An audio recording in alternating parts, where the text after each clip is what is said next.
Let's go. See those colours. Amazing. Welcome back, everyone. We will kick the meeting right off where we left off, which is item 11.3, the Wairarapa Economic Development Strategy and WEG's quarterly reporting. We've got Max and Touch with us. Welcome both.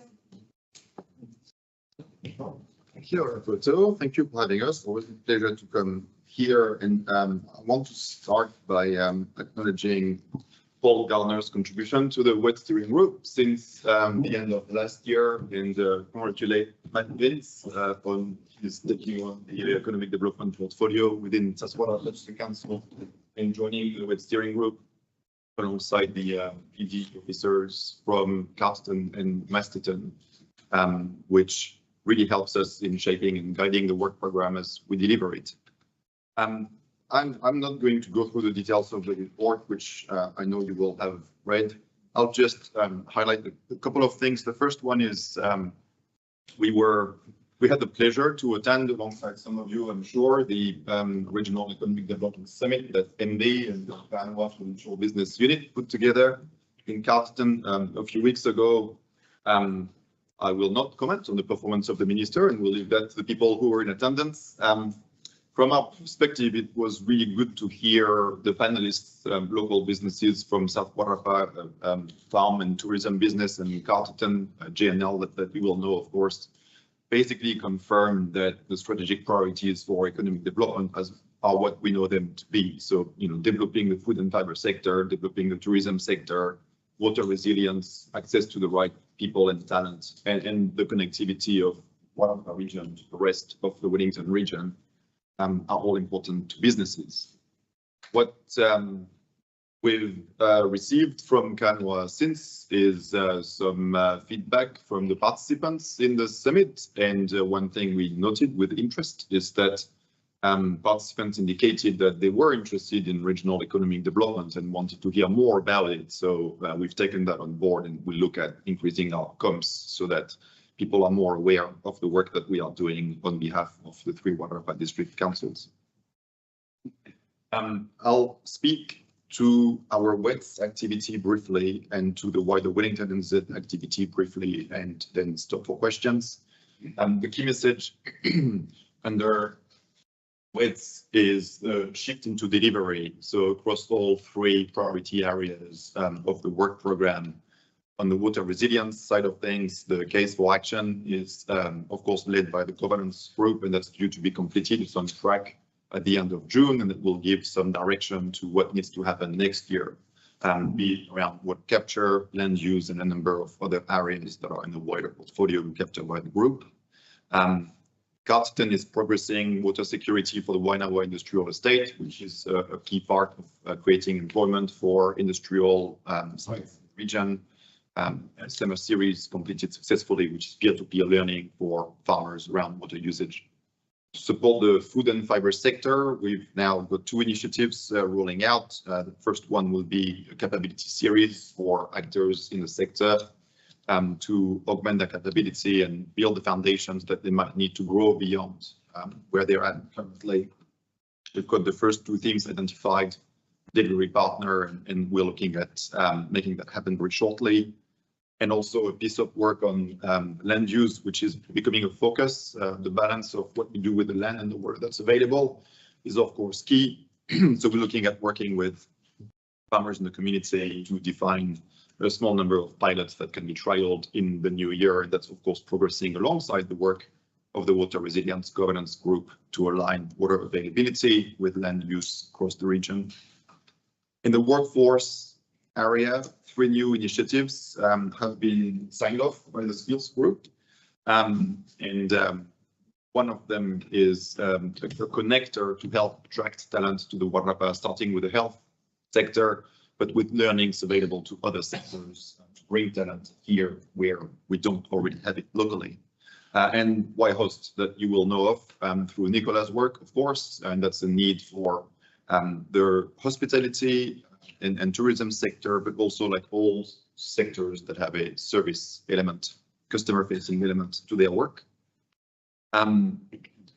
I'll stop there for once and quickly touch on the rest of Wellington NZ activity, and delivery remains a keyword there for small business support and other areas that are in the report. The keyword I'll add there is collaboration, particularly around 3 areas. The first one is tourism. You've heard from Anna just before around the opportunity for Dark Sky. We've partnered with Masterton District Council and Mikiwi to enable the course capability development to enable local businesses to leverage off the Dark Sky opportunity in whichever small way they see fit, with a view that this can create a pipeline where we can identify the opportunities to grow bigger tourism operations. As Anna mentioned, product is needed to promote overseas.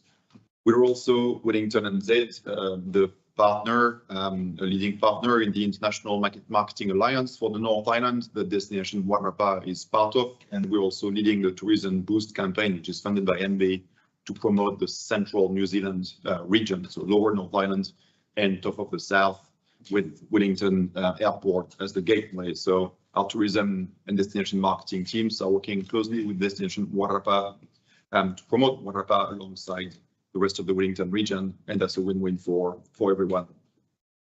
Business support, Nicola already mentioned that we partnered with Business Wairarapa for one to some, so small group training.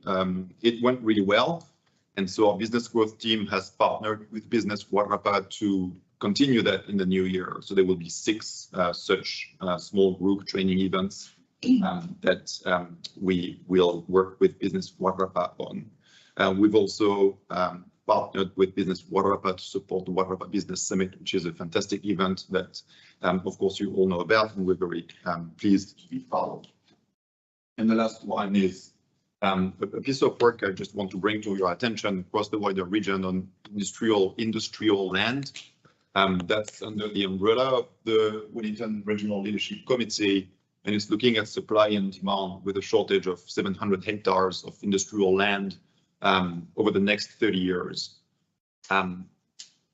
Wairarapa region is the one with the least amount of readily available industrial land across Australia and New Zealand. It's 98% occupancy. There's nowhere for industries to grow. So the only way to go is elsewhere, away from the region. Some councils have industrial land available or available to develop, including in Wairarapa being one of the sites. So there's a group being set up, and I encourage council to participate in that group because it's supply and demand, and it's the balance between the two which is important. So this work is ongoing, and we're pleased to be acting as a connector for the region. Stop there and happy to take questions. Yes, Councillor Olds. Thanks very much for your reports. It's interesting, although I must admit, I'll make comment about the dashboard, the lettering in the dashboard. Even with my glasses on, I really struggle to find. So do I. Indeed, as A3, which isn't necessarily what happens in practice. So we'll take that on board. Yeah. Just an observation, and I have to say, over many years that I've been around this table, for instance, I've seen a real change over the last few years in the degree of cooperation between WED's, Destination Wairarapa and the Wairarapa Business, and working cohesively together like that is starting to show that we're moving in another direction and working together and making the Wairarapa a special place. So I appreciate that. Yes. Thank you, Colin. My question is in relation to the dashboard, and it's slightly small, I could read it just. At the budget dashboard notes a surplus of 60,000, if my eyes do not deceive me. So just wondering what the plan, what that sort of relates to, and what the plan for that surplus is going forward. Sure. So, I mean, effectively, the new operating model started rolling out in September, which is both quite a while ago and also not all that long ago. Dash, despite being highly effective, has also been carrying almost 2 jobs for the last 6 months. We are doing interviews this afternoon, just after this, so I'm really hoping we can scale our capacity.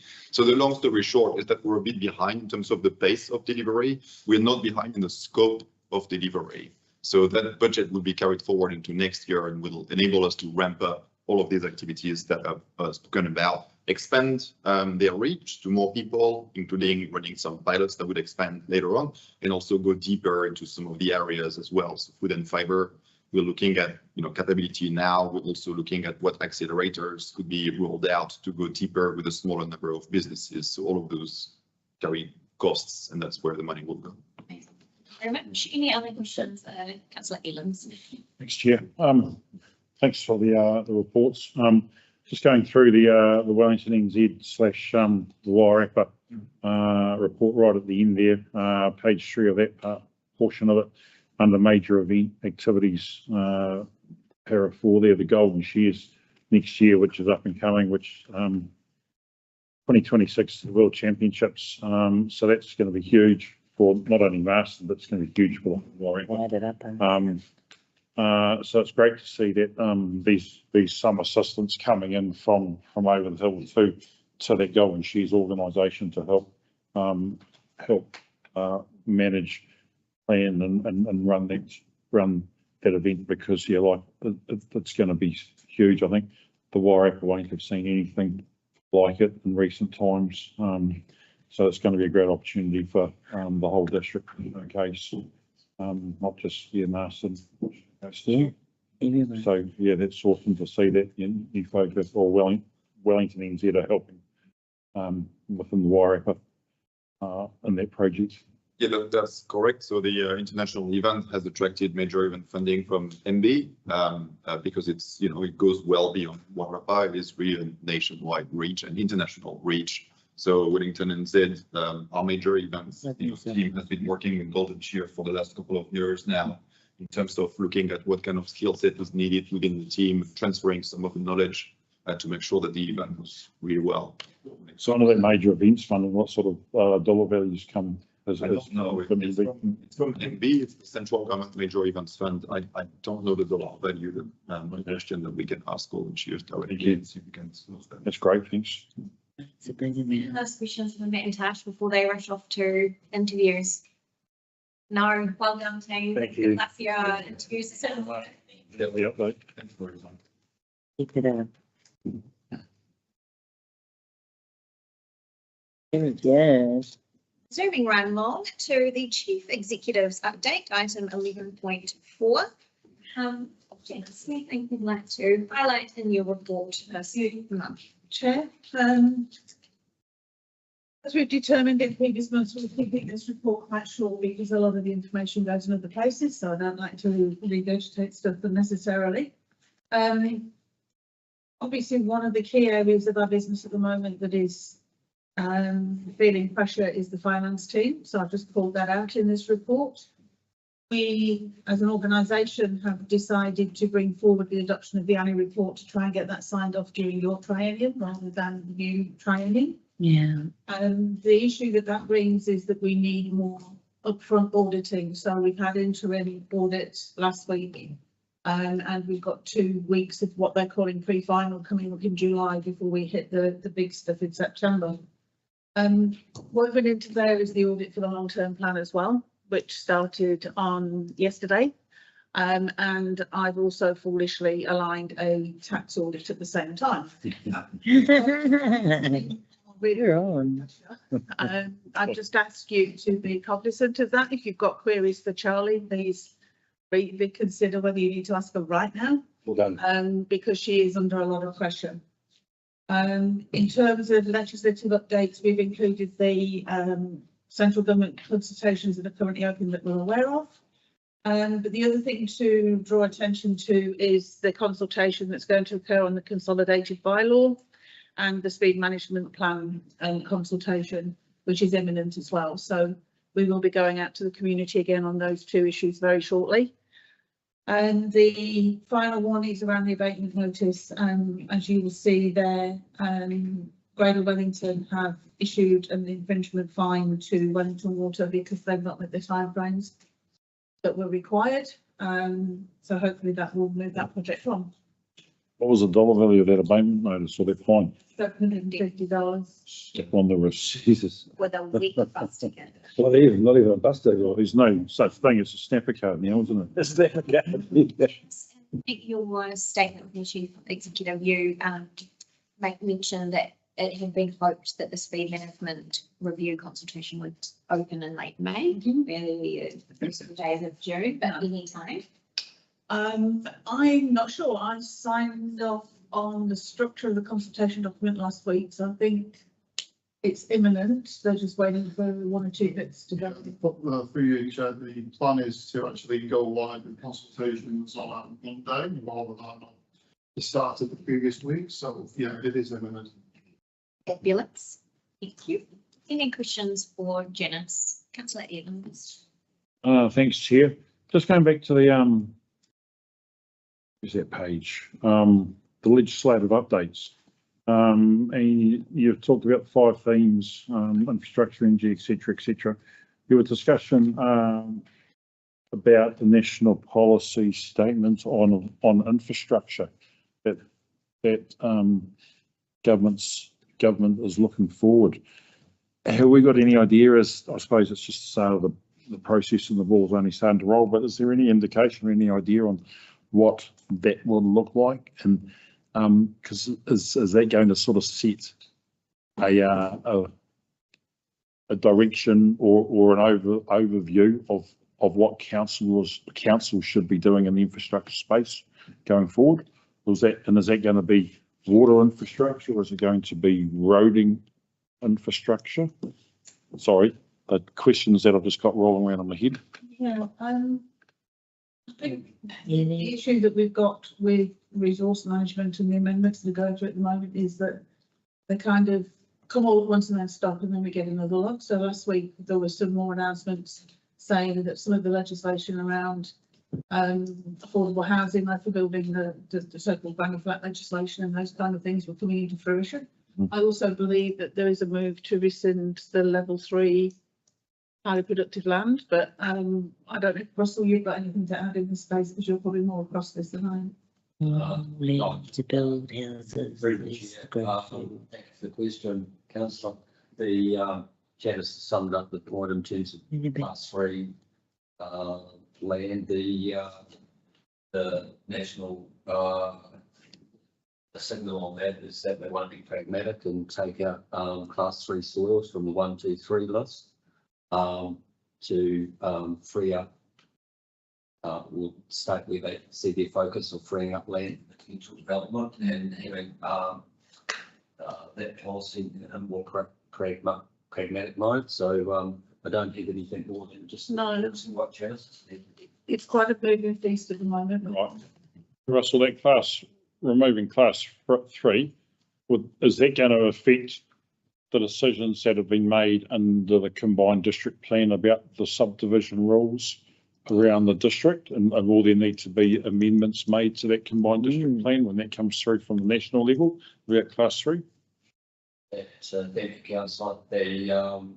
That topic is already factored in the district plan review work, and the mixed committee members are aware of that and where things will land. So they have to take that with some guidance from FOFA staff and other officers to do some amendment adjustment to the shape of the review plan. But yeah, it's a pertinent question. Thanks. Very good. Is there any final questions for Janice before we move on to action items? Thank you, Janice. Thanks, Janice. Brings us on to item 11.5, the action item reports. Do you firstly have any updates from staff? And secondly, any questions from committee members or staff?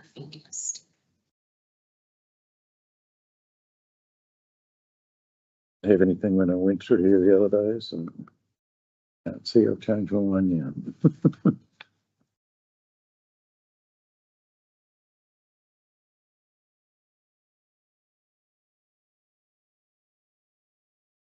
Amy, you may have just done the most amazing job with the action list, but nobody has any questions whatsoever. No. Through it, so I was absolutely fine. I did have one, sorry. We'll allow it. Thanks. He's fine. Is it fine? Thanks. Action item 322. to request council officers to report back to council on options to make areas outside the Featherston sports grounds safer. Through to at the top of page 265.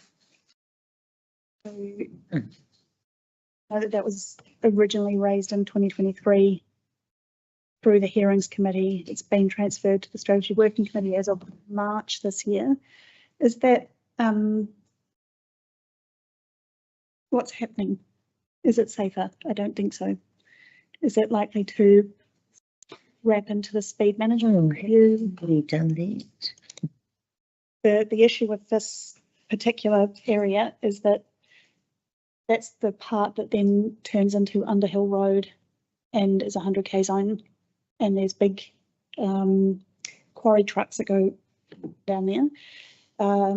There's a lot of parking on the grass verge that turns into a big mud puddle. There's limited visibility. There's kids running around. Used to be worse when I was a kid. Yeah. I just wanted to highlight that a little bit more. If it's been sitting there for a long time and hasn't had any action on it. I guess the underlying that specific action item is what is the overall process for items from this action list being pulled up into officer workflows, because both this one and the one above it says officers to report back to council on options. But given everything that officers are dealing with, what is the process for actually scheduling that into the workflow at any time? Through the chair, you'll see both of these are relatively old in terms of time, but relatively new to this list.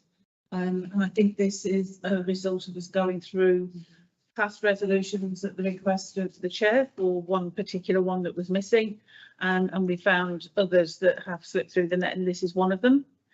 It's certainly something I can take back to the office and have a discussion with the team around. I do believe that there are some amendments just being suggested for Underhill Road as part of the revised speed management plan consultation, and that might be part of this. But yeah, these two have popped up from previous resolutions from the hearings committee that we haven't been through, which is probably why there's no updates or information at the time. I think there was discussion at the time as to whether or not that area of Featherston, going back a little bit now, but I know when we were talking about the Featherston master plan, and there was consultation that was happening with that, and then there was also the speed management stuff. Obviously there's been different legislative changes, but I vaguely recall having a conversation with Tim around having a sort of special purposes zone around that sports field area, because there is the pool and the stadium and the sports club and Hockey grounds. I'd have to go back and reconsult with Tim, because I'm not sure with the new rule whether we can create such a zone anymore. But I'll raise it with the team and we'll come back to you. Great, thank you.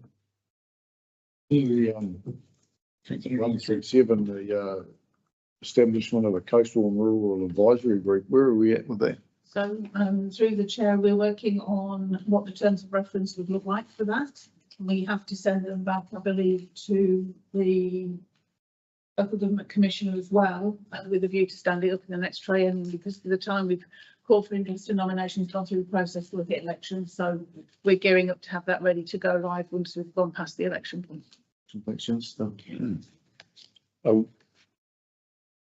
Are we able to, are we able to publicise that and let the community know that that's what the course of action is? Because I think we had the discussion about it under the representation review, then it was parked with that petition, and the petition has the hearing for that petition has now occurred, been and gone. It would just be, I think, good to get some messaging out into the district that work is actually occurring, rather than we've just forgotten about it. I think through your chair, just on that note, C's obviously raised the fact that it has to go, in terms of reference for the committee, it has to go through the LG, commission. yep. I think this table clearly demonstrated a commitment to standing up.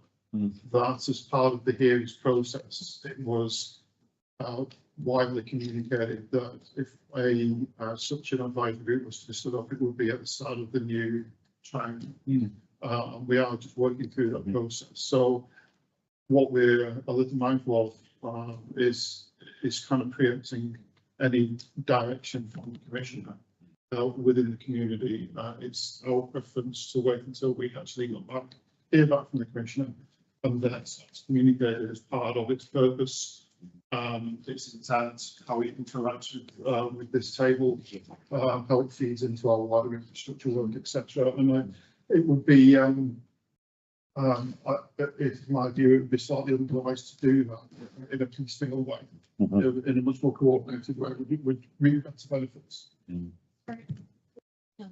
Just for my own understanding, clarify the position of or the purpose of the involvement of the commissioner, just for simply, and I'm not saying it's wrong anyway, so my understanding was by being an advisory group, it didn't sit as part of the representation review as such. So can you just clarify what the? Sure, you're quite right.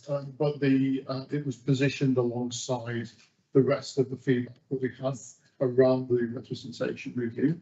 And we just wanted to reassure the commissioner that standing up such a group would provide that amplified voice, I guess, for the rural and coastal community, as a reflection of the feedback that this table got from the representation. That feels really good. That feels like the interaction with the commissioner does really solidify the importance that we had hoped that advisory group would have, and that it's not sort of just a bit of a token cause. Yeah, so it has a purpose, and that's why the terms of reference is so important.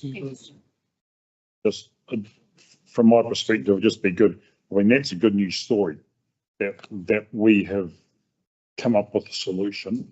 And for me, that'd be a good news story to just get it out to the community. Because I'm more than happy to start, to push bad news stories and start slagging off Wellington Water, but I want to give in this council, some good news stories as well.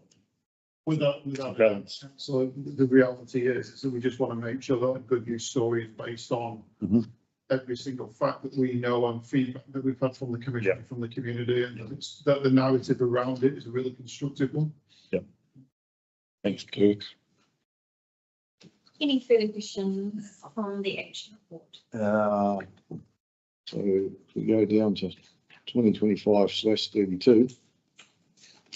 The Sports and Recreation report this morning, that is action, or we just still going to finish off number 5 and we'll just put comments to the side that we've done today's vote, etc., etc. To update that. And it's it That action item will just be updated as part of your review of the action items. Yeah. Good, thanks. We will continue moving. This takes us to item 13.1, appointment reports. The first being the members' feedback from community boards and the Māori Standing Committee. Okay. Members, do you want to start? We haven't had a Māori Standing Committee hui, but I think what I can add to it is that a couple of months ago, NIWA were around the lake in the farmlands and swamp areas taking gas emissions. So now they're back on the lake and they're doing the lake itself now. So you might see them popping in and out of Martinborough. They'll be sleeping in town here during this week and popping out there when the weather's fine to do it. And then when we have our wānanga at Kohinoor, we'll have a full update of what's putting gas in there, whether it's the cows or the swamp itself, and how we can move forward from there. Here, We had a reasonably quiet meeting the other night. Most of it was to do with grants funding, which was we give a bit of money out to some good causes, I feel. The main thing, they've got the volunteers expo this Sunday, the Croydon Town Hall. So anyone wants to go along for that, it's an ideal thing with the sports things today to help with that sort of stuff. So it went down quite well last year, so it'll be interesting to see how much support and attendance we get this year. So. MCB, over Easter, they had a successful community hub, open day, open event. Here, number of people came and spoke and had a look around. There's also Community Board have started another Payne Estate grants funding round. So last year they donated 50,000 into the Maramarua community to a number of organisations or from revenue from Payne Estate.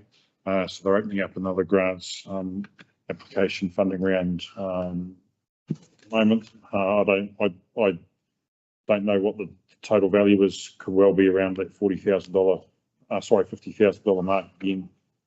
So that will be well, I suppose, subscribed towards. And then this weekend down at Ngawi and Lake Ferry, the two emergency resilience containers are going to be gifted to the Ngawi and Lake Ferry communities. So that those are happening over the weekend. Community board members and I'll be heading down for that as well. So one container's already gone out to the Tora Tuchamuri community. So this is great that those communities out around the coast are getting some resources to move forward. Less of a panic for us. Councillor Gray. They would be better positioned to. We haven't had a community board meeting. Yeah, we've got one for tonight, so can't really update you on too much of the work. One thing I would like to highlight is that at the last meeting, you voted against it to start off with, and then you changed your mind, which is very good. One of the funding or grants that we granted was for a mural on a building in Featherston. It's lovely, isn't it? You love it. So it was a beautiful mural done on the bakehouse. Come on. As you can see as you're driving to Featherstone coming down off the hill, and it is it has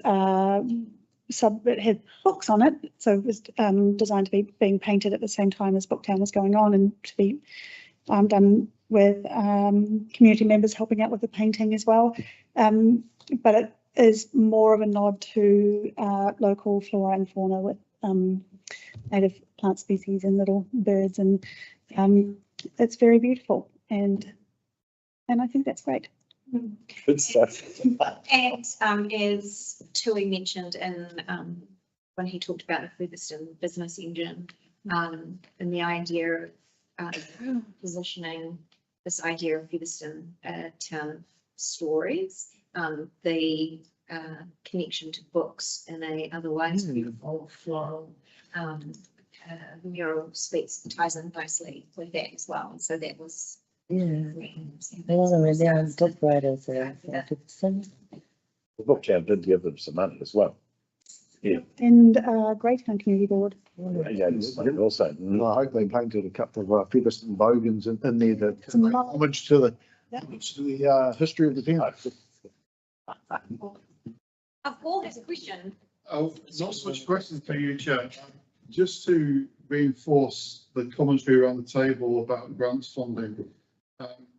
The group has been working with, staff have been working with the various community boards and the Motorstone Committee on area of potential tension around the awarding of grants funding. And that's to the point of, I can't find a better phrase, but double and triple dipping from applicants. Council and its community boards have a limited fund pool, as we all know. And there have been occasions in the past where funding requesters have gone and ping pongs to different community boards seeking funding, when in fact the reality is it is one pool of funding just distributed across. And so we're seeking a more fair and equitable approach towards the distribution of those funds. And it is going to mean that we need to take the community boards on the journey with what we're trying to achieve there and to align our practices. Quite often it is down to the discretion of, more often than not, down to the discretion of the community board members as to who they award funds to. But when you're dealing with such a small pot of money, that can be problematic in terms of local stuff. It's actually not a small pot of money. It's not an insignificant amount. These boards they've got quite substantial funds there. No, sorry, my comment was more around the collective. It's a finite pot of money, and we're just wanting to make sure that it is evenly distributed and that the reach of that money can be broader than just a few applicants that's benefiting from each. That they then apply to. Applying to all of us. There are certain organisations who use cobblestones for a point. There's a museum for a whole South Warwick. You can't expect them just to go to Greytown and take all the money out of Greytown. We're actually taking a bit from each town is probably a good thing. But I understand where you're coming from, and someone else goes around and they're just going around everyone to try and take more and more money. Or in fact, to actually say, well, those actually come to the centralised grant. Correct. And those that are more sole community town based, then they go to the community boards. I think there's just more. Grant funding altogether. They just Thank you. apply to anybody. I think we can move on. Thank you all for your updates. It's great to hear what is happening in each of the committees out in the community. That takes us to item 13.2, the Community Climate Change and Environment Portfolio Update, which was a very thorough report. Oh my God, was it ever? Councillor Gray, and with the support of Matt, if you'd like to take us through any highlights of your report, that would be amazing. Thank you. Okay, so there's a little bit where I'm talking about some things that are of specific interest to me, and then I'd like to take the opportunity to shine a light on the community development team, which I will do with a slideshow in a minute. But just the three parts. Interpretive dance. And an interpretive dance. My language. Good try. That's it.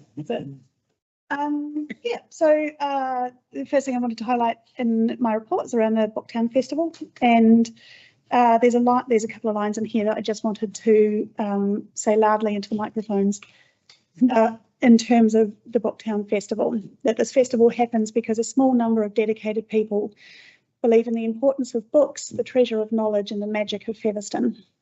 They are able to mobilise an army of very willing volunteers and to annually create a place for the celebration of community literature and inspirational discourse.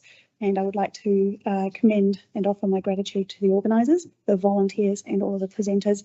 And it was a fantastic festival. It really, Featherston turned on beautiful weather. There was spoke to a number of people that had travelled quite far to come to the festival. It was, wonderful thing to be part of. The other thing that I was able to be part of was a civics wānanga for rangatahi that was a collaboration with, it was organised by Elections NZ, collaborating with CDC, MDC and ourselves. So I was able to sit on a panel with Mayor Ron Mark and the former Mayor of Masterton, Lynn Patterson. I was able to talk about what it was like being an elected representative to a bunch of very engaged, very intelligent young people. What age groups? 15, 16, up to about 18 or 19. There was a couple of people that were talking about they're going to be eligible to vote in this next round. So, but high school students and Right. quite a different take on politics to my fellow panel members, as you can imagine. But I think that was one of the highlights, was I was able to sit there and have conversations and discuss what it's like to show up with your own ideals and morals and political leanings and feel that you can contribute well.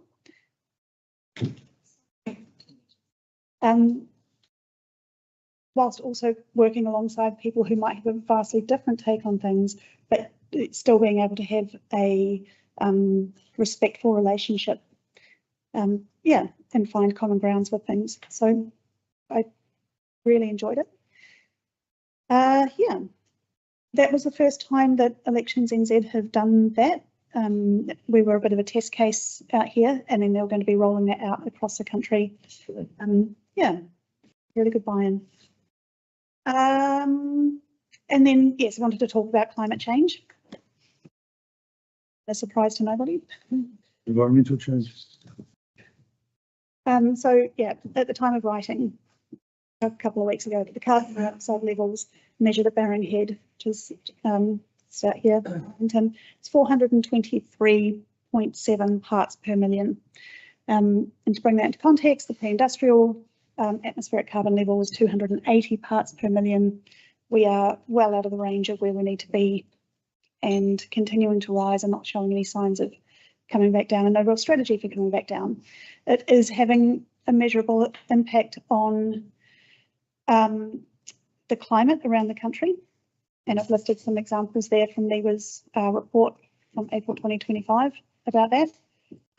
And as part of highlighting that, would note that our climate change advisor has resigned, and that the role is currently, as I understand it, not being continued, but we are thinking about what we're going to be doing in this space going forward and how that's going to work. But I would like to note that I've written in here that one of the officer reports that we had recently, which I can't discuss because it was in public excluded, but the report, when it came to us, it included a lot of information about the impact of climate change on the topic that we were discussing. So how that can mitigate our climate change impacts, but also adapt to the effects of climate change in the future. And I think that was a really big step for us as a council. And I think one of the most positive things I've seen from the council in terms of starting to really look at how climate change is going to impact us. Right, so that's me blathering on. And then now I'd like to have our PowerPoint presentation. So this is just for us to be able to take a moment and really shine a light on some of the people that we have working for the council out in the community and the work that they do. Next slide, please. So this is from the report that was sent through about community development. So it's a bit of word salad, that first sentence, and it does say a lot of good things, but it also kind of loses the message of the work that the community development team does. So next slide, please. This is our lead advisor for community development in South Wairarapa. This is Steve, known and loved. As we go through, you'll see other people that I'm talking about, and it will list a few of the things that they do and the projects that they are in. Steve sits across over all of this. So anything that you want to know about what's happening out in the community, Steve knows what's happening, how that ties into other things, what's going to be happening in the future. She's a wealth of knowledge, and it's very clear every time that I've spoken to her about anything in this space, this is more than just a job for her. This is very much is who she is, and yeah, I think we're incredibly lucky to have her working at the council. So Steve, she's Matt's team. Yeah, yep. But sitting underneath Steve on that sort of hierarchy, not that that's a hierarchy, but within this team, next slide, please. We have Alex. So Alex is our youth development advisor. We haven't had the pleasure of seeing her around the table very much. Usually that's because she's out doing lots of work. Again, extremely passionate about what she does. She was the one who facilitated me being part of the Civics Wānanga, and as kind of, stepping into that space, I was able to see the rapport that she has with young people, the engagement that she has with people that, I don't think comes easily to everybody. Alex helps us to align what we do with the Wairarapa Youth Strategy. So this is a strategy that all 3 councils are signed up to, and was developed in partnership with Rangatahi.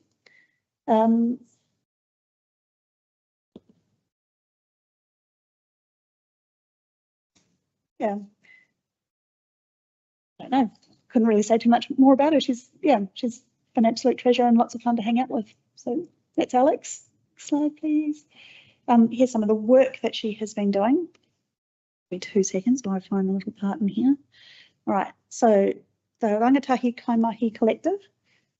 So that's the Wairarapa-based network set up in response to individuals and agencies working with Rangatahi, seeking a dedicated space for connection, collaboration and professional development. So where do all the young people go and how do they find each other? This is part of that. Something else written about that. Play pop-ups. Play pop-ups. I was hoping that there would be a photo for this, but it's a trailer, isn't it? It's a trailer full of sports equipment and everything that you could want to play with. Sports, I don't know. So tennis rackets, hockey sticks, there's goal posts, hacky sacks, badminton things, all sorts of stuff that's in there, and they're able to take that out to different places and just set up and have an afternoon of play. And I think, harking back to the conversations we were having earlier about how good sports and recreation is, not everybody necessarily wants to get involved with sports, but this is a way that people can still be active and hang out with each other, which I think is very good. Civics Wānanga, which we've already talked about, and then also working with the Pink Shirt Day, Bully Free Week.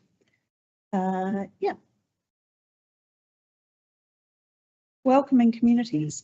So this is Jo Baldwin. Anybody who's from Featherston knows Jo very well. So she runs, or has been running, the Featherston Community Centre for a long time, and has recently stepped into the role of the Welcoming Communities Coordinator. So what she has done in this space is work on a guide that has everything you could want to know about South Wairarapa. So if you're a new person to the district, how do you know where anything is? Who's who in the zoo? When do you put your bins out? Who do you talk to about rates? These sorts of things. So this has all been put together in a one resource, but the resource is able to be adapted depending on what you need. And so she's made it up in the form of a folder, so you can add to it if you need to. If things change, it's able to be adapted. Oh.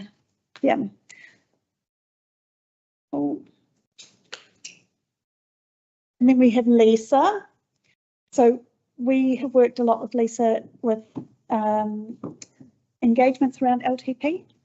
So she's come along to a lot of community sessions where we've been out consulting and engaging with the community, and but this is her in her actual real role of the positive aging strategy. It's the same thing. So it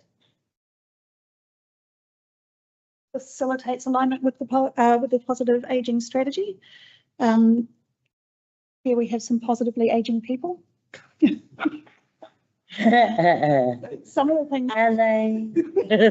are pretty positive, all pretty positive. So she talks a lot about a lot of fun things, but she also talks a lot about some quite serious things. So there's a lot of people in the community who are at risk of things like being disconnected or, you know, loneliness, being away from family or not being able to engage properly with parts of the community. So, yeah, that's one of the main things. So the drive behind the strategy is making sure that the South Wairarapa remains a supportive place for people to age positively and vibrantly. So some of the things that she does is she links in with different groups, Babysitters. not just babysitters. Yeah, links in with different groups like Rotary.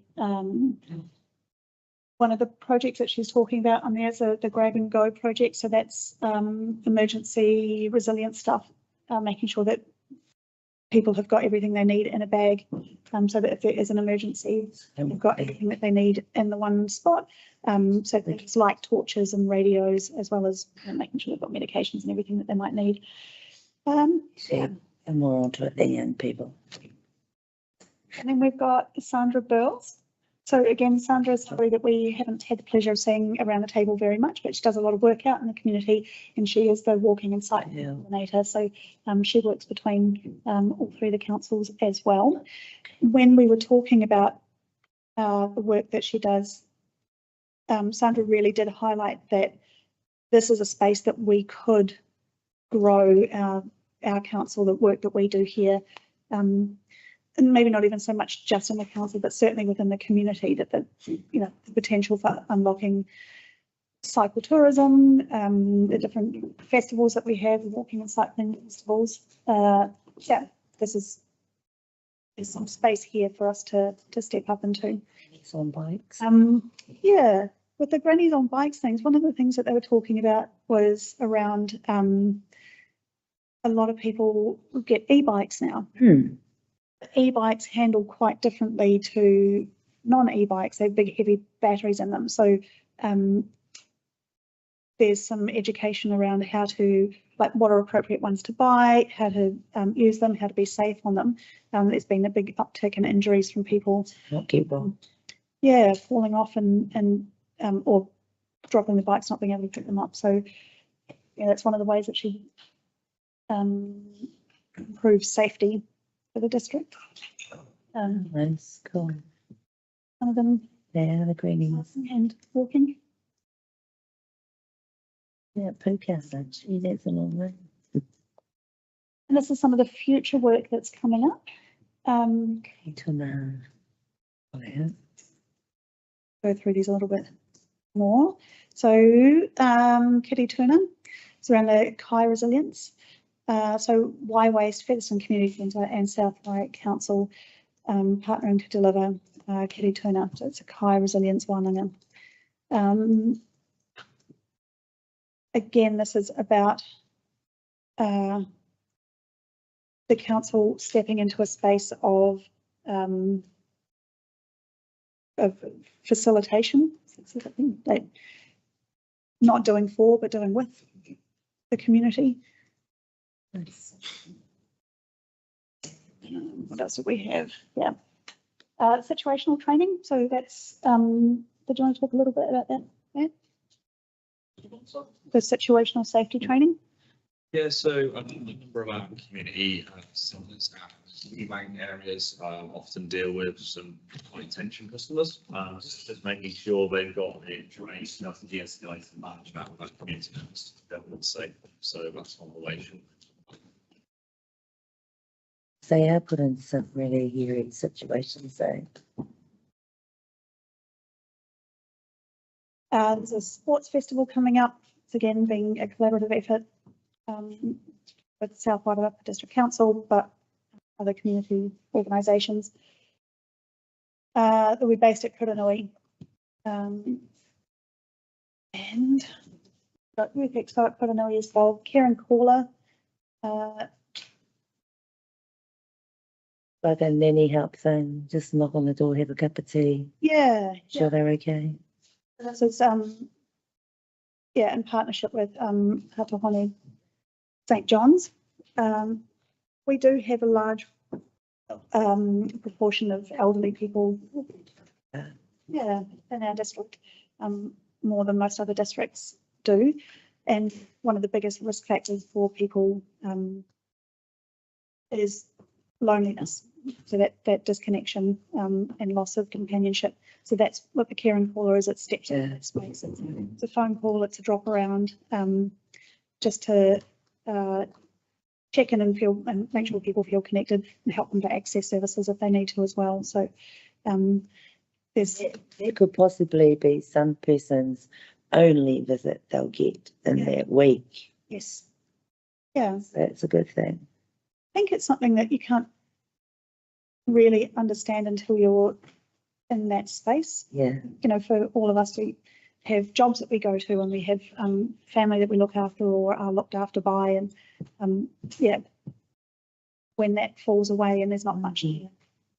Because you often hear of people being found weeks after passing away. Somebody who knew their routine, understood that when they didn't answer that door, something's wrong. Yeah. Yeah, so that's something there'll be a bit more work done on, and then, the pedal ready training for seniors, so that's more, on the way it's going to be coming up, it's being organised at the moment. But that's all I've got there. So, Very cool. Well, I wonder if it,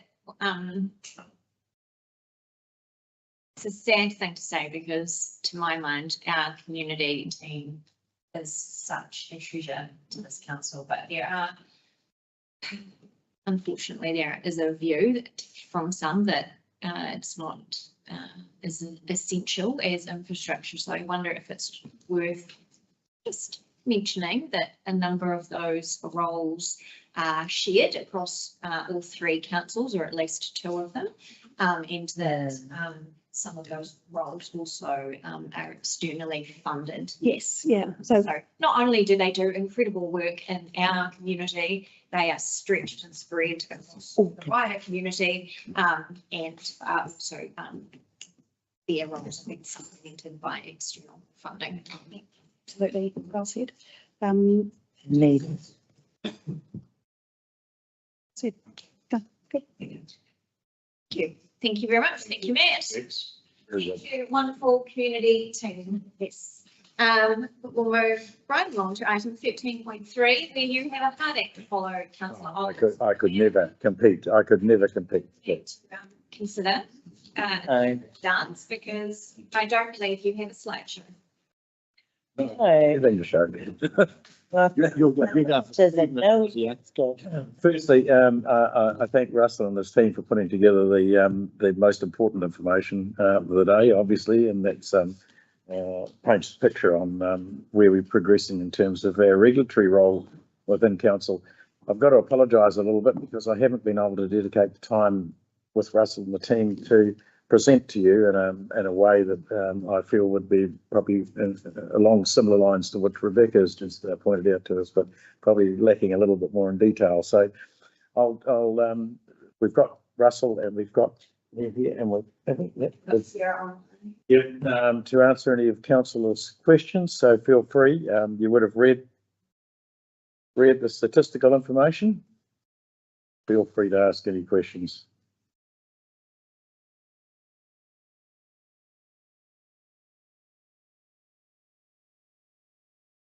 Thank you.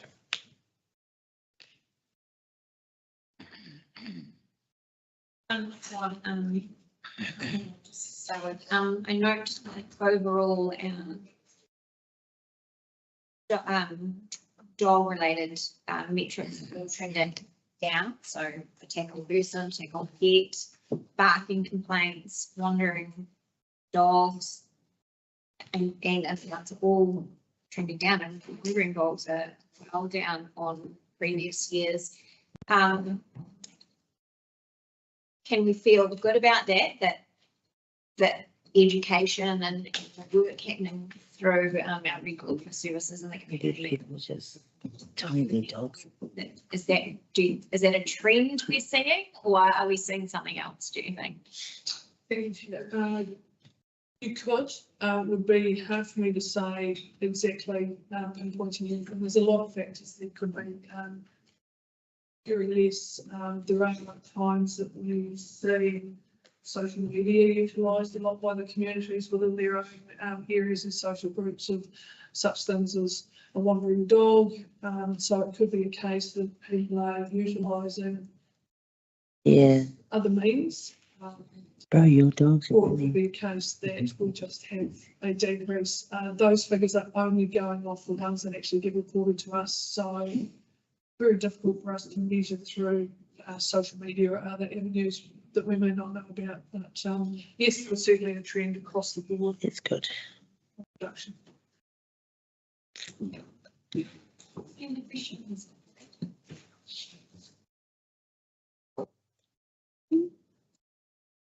I did have a little question, and it's, I guess, sort of not necessarily what's in the report, but I know legislation's changed around granny flats not needing consents. When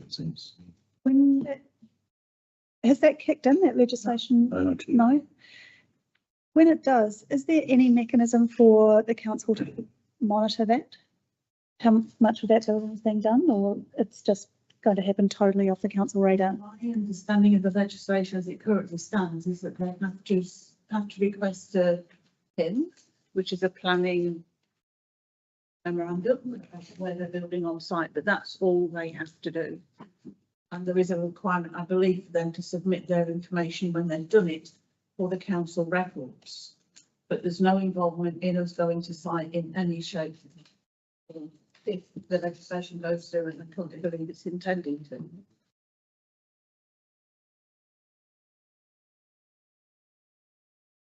The granny flat. Through the chair, so thank you, council. Pertinent question. I think your question's driven by a sense of surety and safety and ongoing certainty in the community for what's built. But if it's taken off, directly taken off or out of the hands of council, then that's a national decision where they see the merits.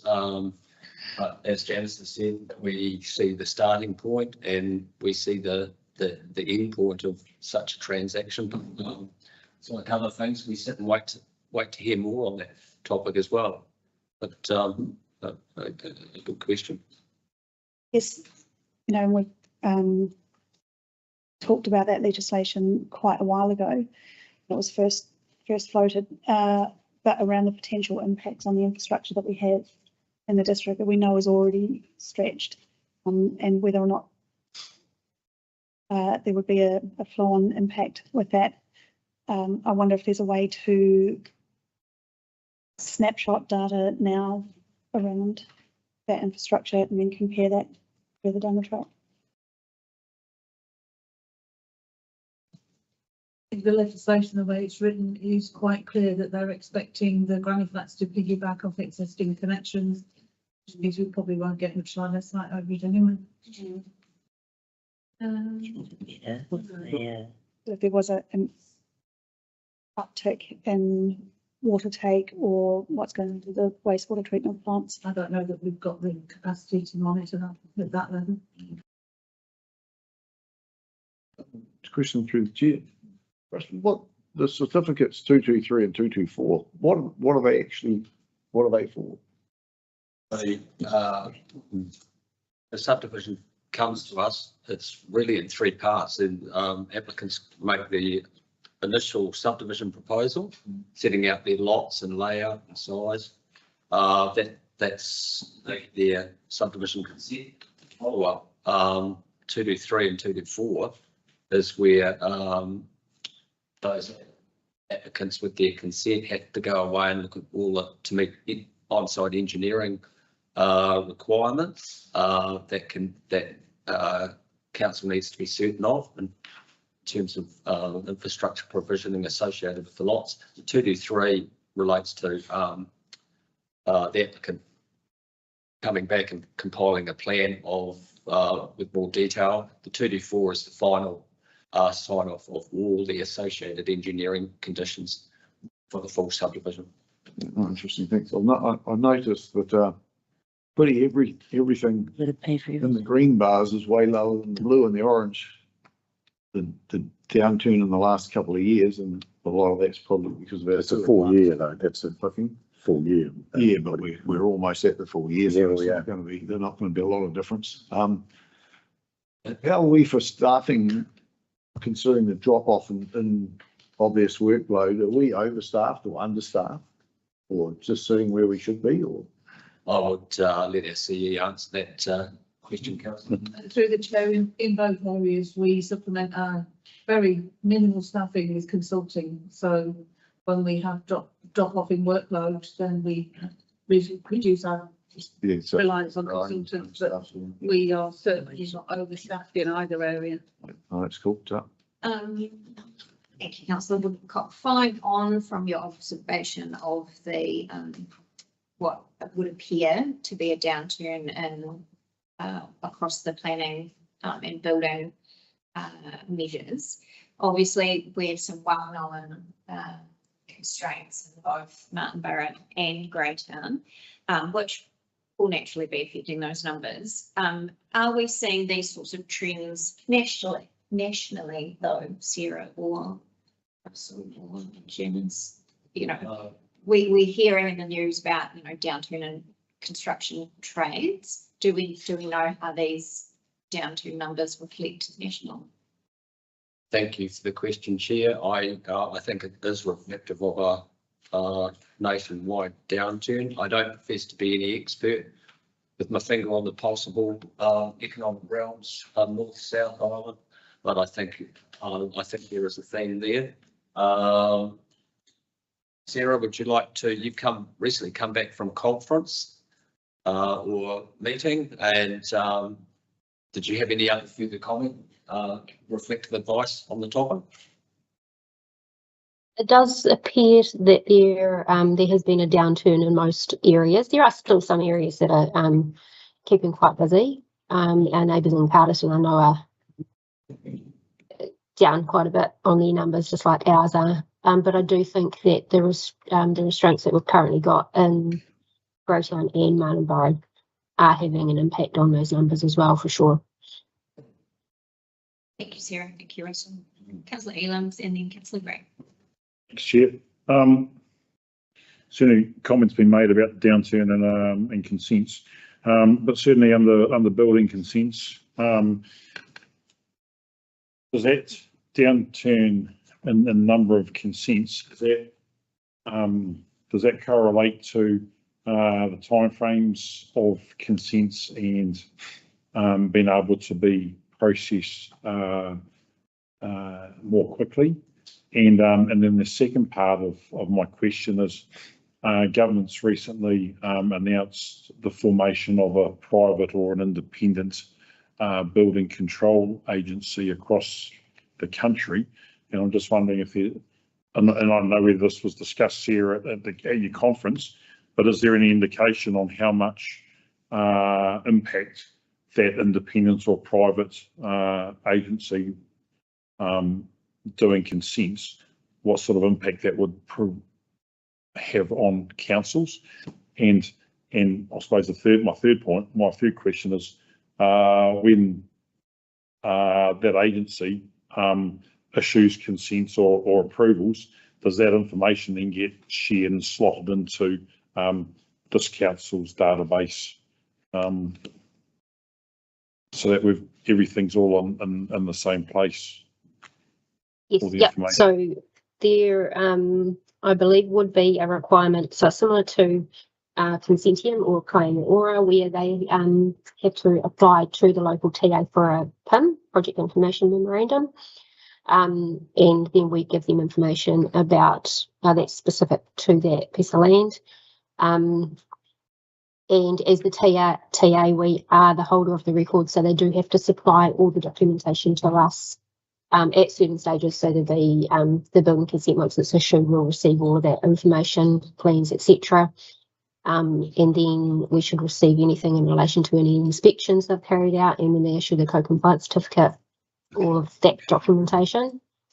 My understanding is that initially they are focusing on group housing, like A1, Genian, and the very basic types of houses. So what we categorise as an R1, which is a very standard, construction type, and nothing to, no real critical junctions and things like that. We are finding, just going back to your initial question, so we are finding that a lot of applications that we are receiving currently, it's either fireplace or it's a really complex house. The complex houses do take a lot of time to go through. So I think we're on about an average 14 processing days for consents. Yeah, I believe that's about right. And yeah, we may see that improve and get them become quicker, but at the moment that's where it's sitting. Thanks, Sarah. Councillor Gray. Yeah, that was my question as well, was around average time from like when consent is first lodged to when it's approved.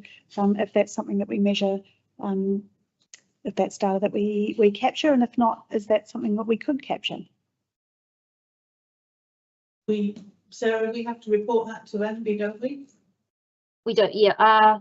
We don't give them average days, but I do monthly reporting on all of that information when I meet with Russell, and so that it is available. Yes. Yep. Cool. Okay.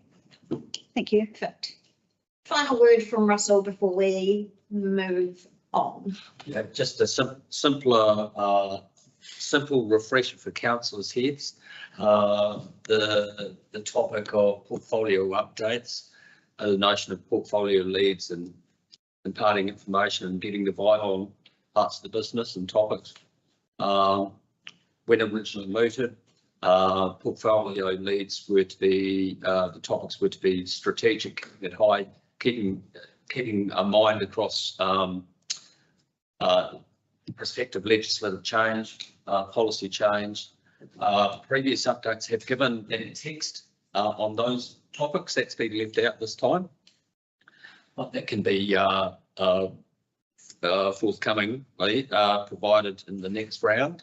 And our two topics would be, legislative change and comment around the successful progress of the Warrap Combined District Plan Review that just had final hearings as of last week. But watch out for that in the next iteration. I think this was good. I think it's good to switch it up. I think it's good to know what's sort of happening, well, in the big picture, but it's also really good for us to be able to understand what's happening within our own context as well. So thank you, team. Thank you, councillor, and team online as well. So thank you very much. We will move right along. That takes us to our public excluded section of. Get in there, get in there. Those are pleased to move into public excluded. Thank you, Councillor Gray and Councillor Violet to second. Yeah. All those in favour, please say aye. Aye. All those against, no. Motion is carried. The reason that we are moving to public excluded is the public excluded minutes of the Strategy Committee held on the 16th of April, the 30th of April, and the 4th of May. And it is under section 7, item 2B2. Around the public conduct of the relevant part of proceedings in relation with the likely to result in the disclosure of information, which good reason for withholding exists under section 6, and that is true for all of those items. We'll now turn off the live stream and wait to unmount.